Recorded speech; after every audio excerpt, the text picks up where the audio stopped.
How's it going, everybody? I've got some more Magic for you today with a mono-green deck. I have called it a Landfall deck because that is a huge synergy in it, but I also just wanted it to be in general a good mono-green deck. So we do have some other things to play off of other than Landfall. I do have a sideboard set up here in case you want to play best of 3, though I'll be playing best of 1 like usual. We've got Bushwhack, obviously a good fight spell if you need it, but you can also use it to fetch a land, so depending on what your needs are at the time, this is really fantastic. We've got C-Note Scout, which enters and explores, so it can enter as a 2/2 or potentially get you another land in hand if that's what's on top of your library.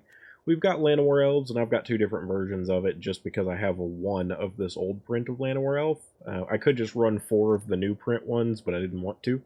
So, for Llanowar Elves, ramping is really, really nice in this deck. Being able to do turn 2 Bristly Bill and then play a land, turn 2 Mossborn Hydra, like lots of interaction here that Llanowar Elves can ramp you into, which is really fantastic. Even getting an Overlord of the Hauntwoods out on turn 2 for the Impending is really, really nice. We've got, let's see here, we got Bristly Bill, one of our payoffs for Landfall. Anytime a land enters under your control, you put a 1/1 counter on target creature, and then a late game 5-drop option of doubling the 1/1 counters on each creature you control. We've got Hunter's Talent. I'm only running a couple of these. It's also a way to have your creature deal damage to target creature upon entering, which is kind of important in mono green. There's not a ton of removal, so having Bushwhack in this really helps a lot. I do have more removal options in the sideboard, but since I play mostly best of 1, they don't come into play. On level 2, you get the ability to, whenever you attack, target attacking creature gets +1/+0 and gains trample until the end of turn. So your big things that you're playing with can have trample, which is very relevant. And then level 3, at the beginning of your end step, if you control a creature with power 4 or greater, draw a card. So it can also be a card draw engine for you.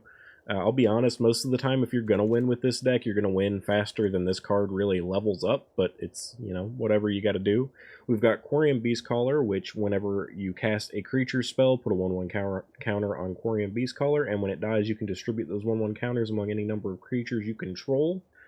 So, very nice card in that sense as well. If you get this out early, it's just going to get big, and like I said, you can potentially play off these Llanowar Elves. You've got a lot of cheap creatures in here. We do have some 3-drops, 4-drops, 5-drops, stuff like that, but, well, actually, we've got 3-drops, and then this is either a 3 or a 5, and this is a 6, so no 4-drops, but, anyway, we've got the Quarian Beastcaller. It can get very big, and the fact that even if it dies, it distributes those 1/1 counters among other things you control is relevant.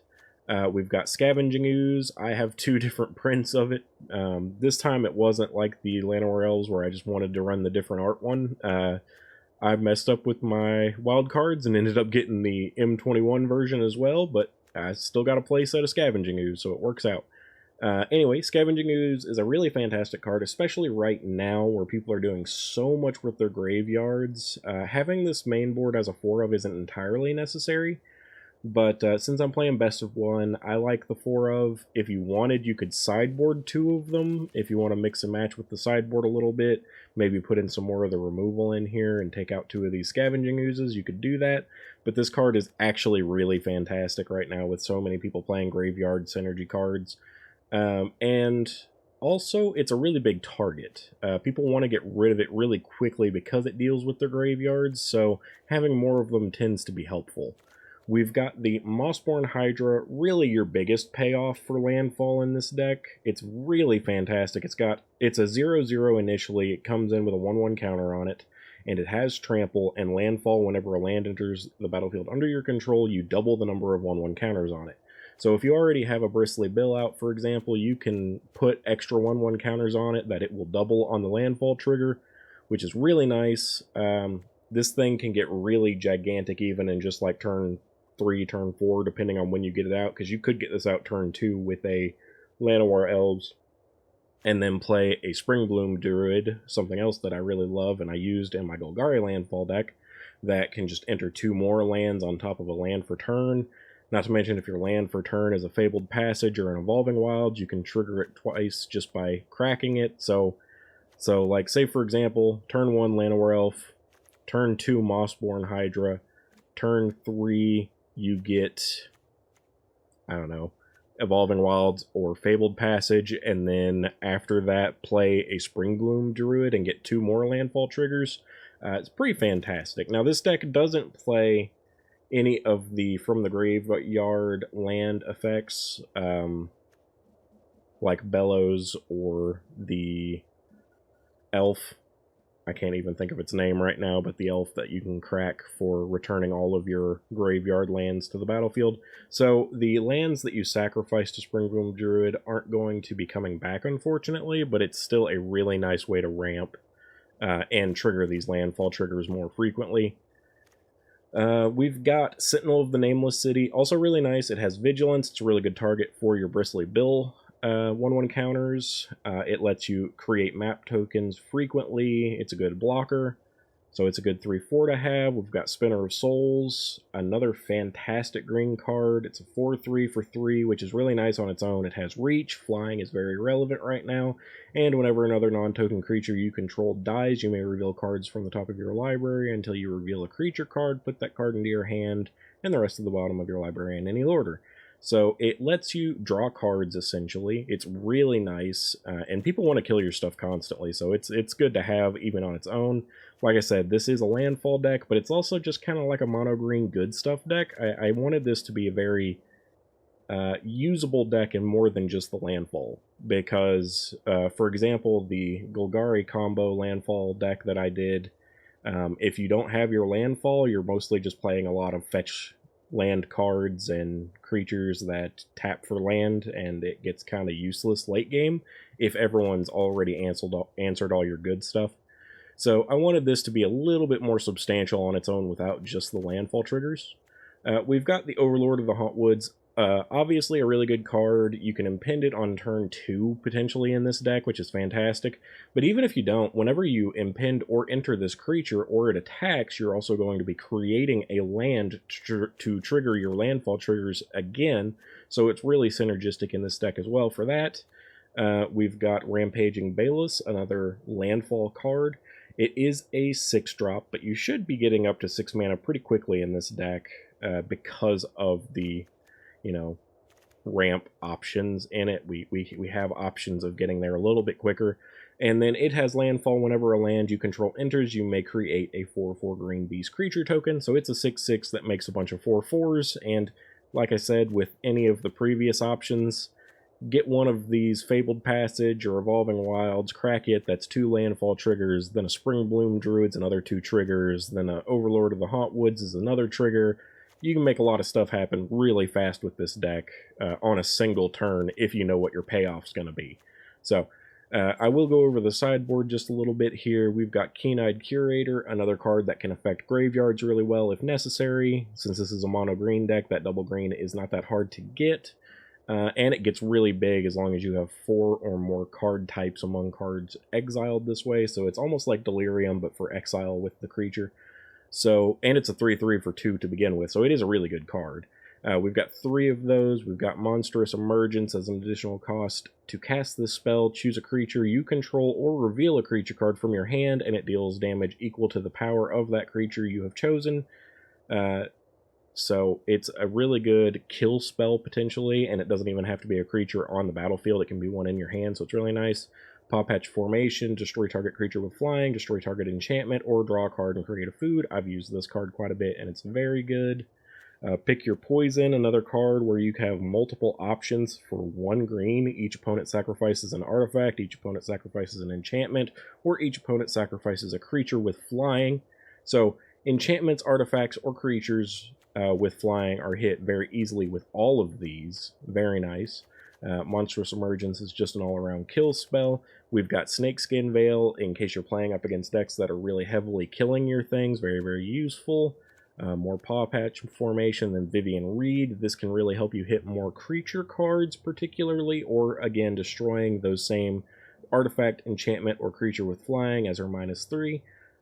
So lots of good value out of that as well. This sideboard is mostly intended for when you're playing up against an artifact or enchantment deck or something that really wants to kill all of your things and not let you play. So that's the full deck. I'll go ahead and get into matches. I'll be playing best of one like usual. We'll go for 3 wins, and hopefully you guys enjoy it.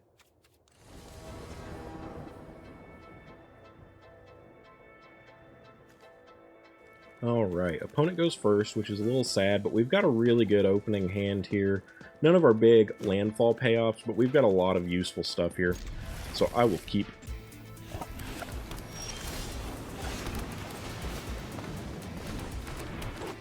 This looks really good if they don't go ahead and get rid of our Llanowar Elf already.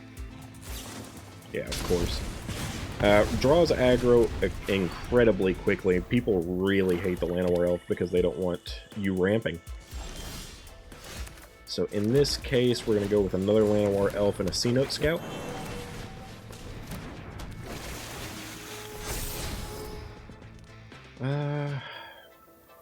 I don't really want a bill right now. I need more land.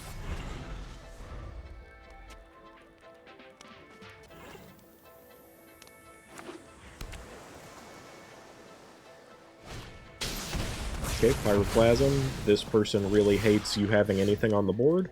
I'm going to go ahead and play an Impend Overlord, get more land going.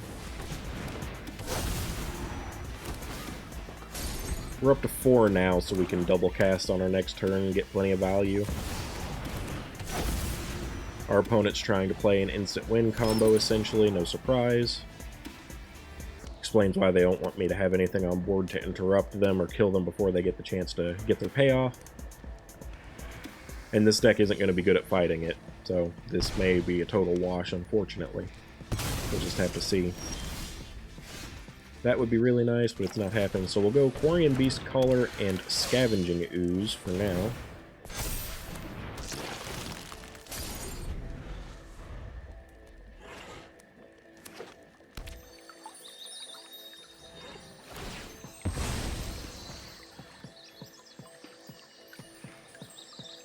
Nothing particularly important in the opponent's graveyard. I don't think they're going to be playing with their graveyard heavily, so I don't think the Scavenging Ooze is going to help very much right now. We can potentially make it bigger using our graveyard, since they got rid of all of our Llanowar Elves and the C-Note Scout.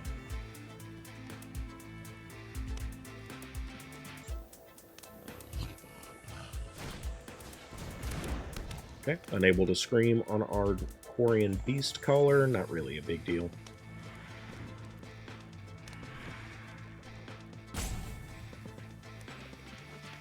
They should be looking for either a harmless offering, yep, like that, or that bird that flips, I know is another option they could have gone with. Let's in this case go for a Scavenging Ooze and another C-Note Scout. Our Beast Caller is not getting bigger, but getting these extra cards is very helpful at the moment. Let's go ahead and eat some of our graveyard for creatures.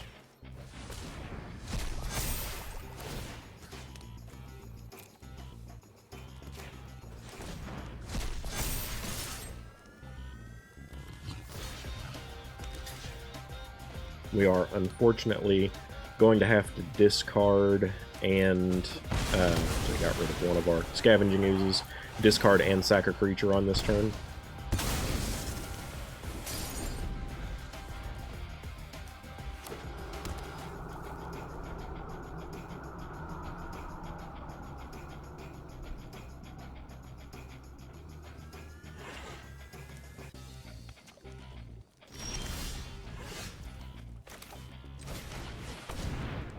Continue playing more creatures. They may counter him, it doesn't really matter. And even if he does something to the Scavenging Ooze here, I don't really care. Okay, so he's countering and drawing. I'll go ahead and use my Ooze to eat.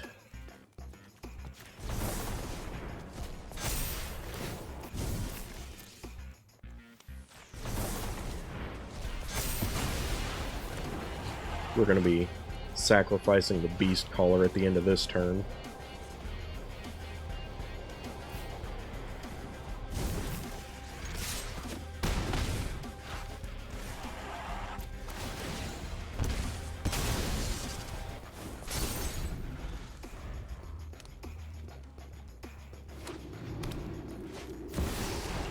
Demonic Pact from the opponent.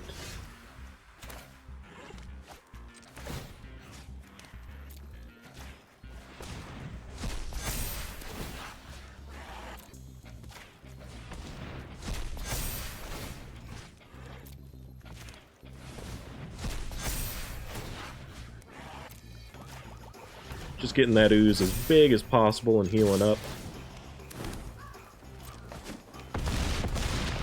And the opponent is now at 1. Oh, well, I should have used the bushwhack because I was going to have to discard it, so that's a bit unfortunate. We'll keep a hold of the ooze for now. If I get to attack this turn, that would probably kill the opponent. They most likely don't have any creatures other than that bird. They could use another Greed's Gambit to get blockers, though.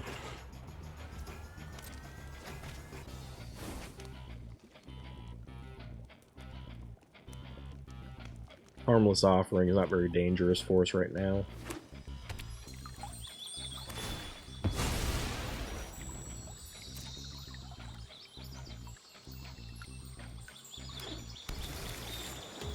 I'm sure they're just digging for either a way to answer my Scavenging Ooze or a way to play a creature.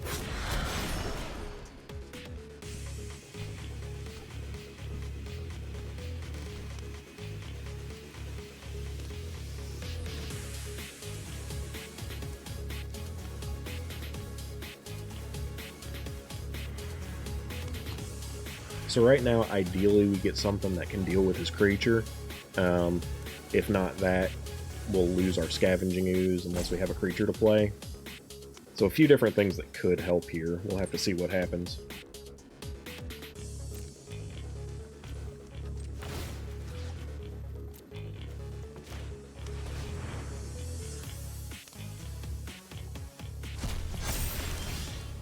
Okay, we got a spider. Doesn't help us get through his creature, which is unfortunate, but it is something else we can sacrifice at the end of our turn if we need to. Could even at this point sacrifice our Scavenging Ooze to it to get some other draws, but that wouldn't help us since I don't know if we'd be able to play it. We'd probably just have to discard whatever it is. He's got to block here or die, obviously, or send it back to my hand or something along those lines.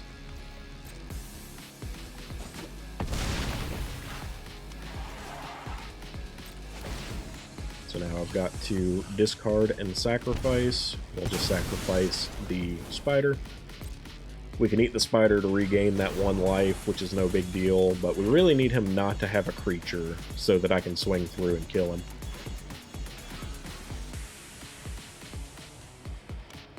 Making me discard doesn't do anything here.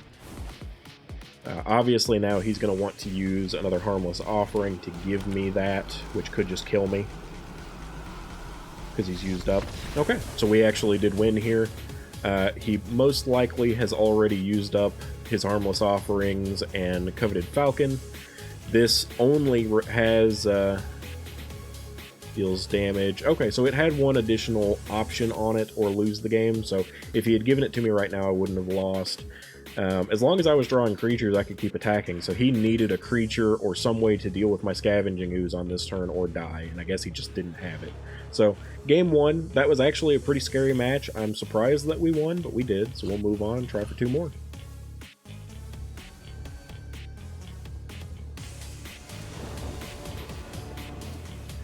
Alright, everybody, we're in another match here. We actually already have 2 wins, but the second one, the opponent was completely inactive, so I'm not going to include it. This looks like a pretty good hand here.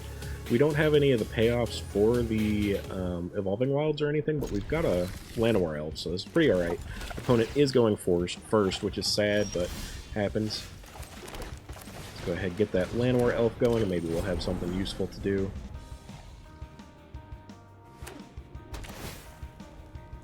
We could get like a Bristly Bill or a Mossborn Hydra. Okay, so he's killing our Landfall Elf. We did get a Bill. Too bad we're not actually going to get any value from it this time. Let's go ahead and use an Evolving Wilds. We'll get to play the Bill next turn, most likely. We'll just get C-Note Scout for this turn. And it got me a Fabled Passage, which isn't bad.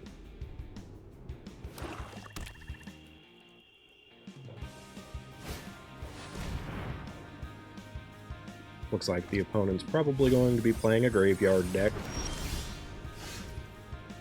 Okay, let's go ahead and get Bill. Then we'll go Evolving Wilds. We'll put our token or our counters on the C-Note Scout.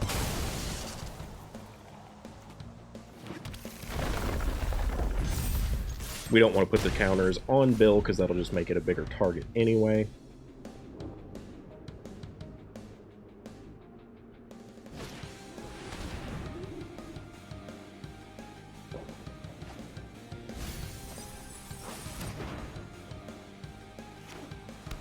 Okay. Honestly, a whole lot of nothing coming from our opponent right now. We've got more land. I think I'm going to play a spinner. And a Fabled Passage.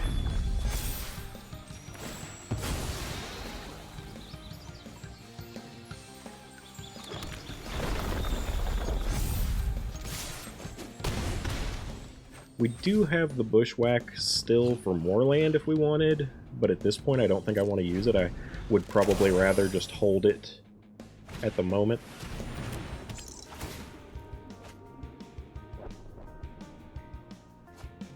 Okay, he's got an Atraxa in the yard now.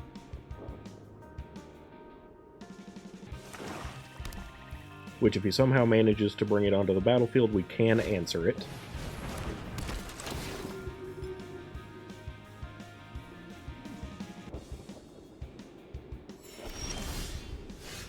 Okay, let's go Fabled Passage, give a counter to the Spider, crack it, give a counter to the Scout.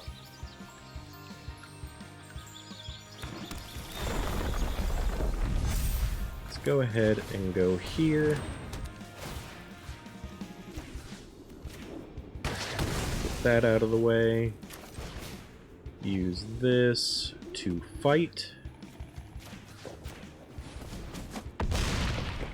We're actually, unfortunately, one land short of doing this, so we'll just level up here.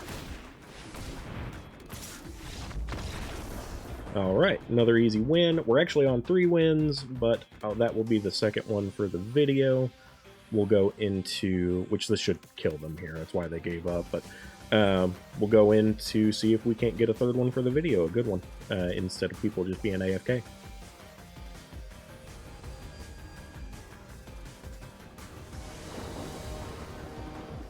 We get to go first. We've got some land payoffs. This actually looks pretty good.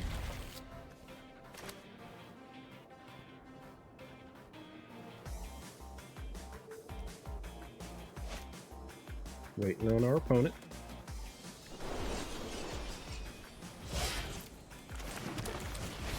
See if our Landor Elf actually gets to survive. And it does. Okay, we're going to go with Bill then. I'm go ahead and Evolving Wilds, putting all my counters on the Landor Elf.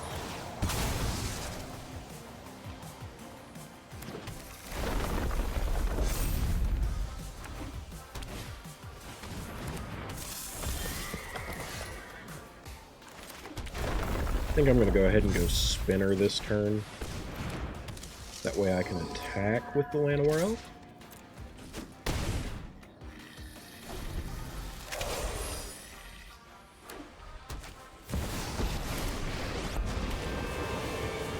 Something suspicious is going on. Looks like I'm losing my elf. Off you go. Mossborn Hydra's fantastic. And we drew a land.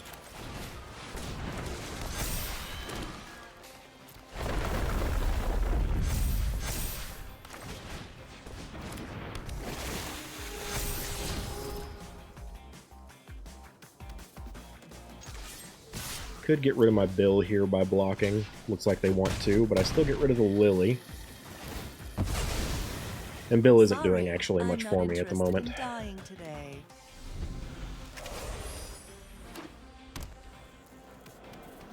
We've got 4 land here.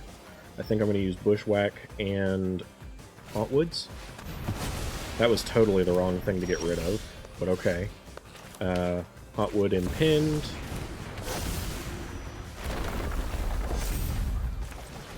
Bushwhack for a forest.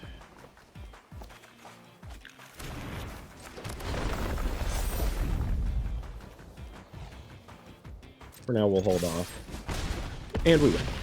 So, yeah, he absolutely should have used Legion of Ashes on the Mossborn Hydra. That is the hugest threat on the board for sure. I don't know if they realize that. They may have just been tired of my Spider getting value. But anyway, that's a good representation of why the Mossborn Hydra on its own can take over. I still had another Bushwhack if we had had to kill something before attacking with the Mossborn Hydra. Also, we could have fetched for one more forest for next turn to double this again if we wanted to. But anyway, there's actually 5 wins, 4 for the video, and 1 where the person was totally just AFK. But anyway, this is a good mono green deck that has a lot of versatility to it, and a good sideboard that really makes a difference if you're playing best of 3. I hope you guys enjoyed it, and thank you for joining me for the video.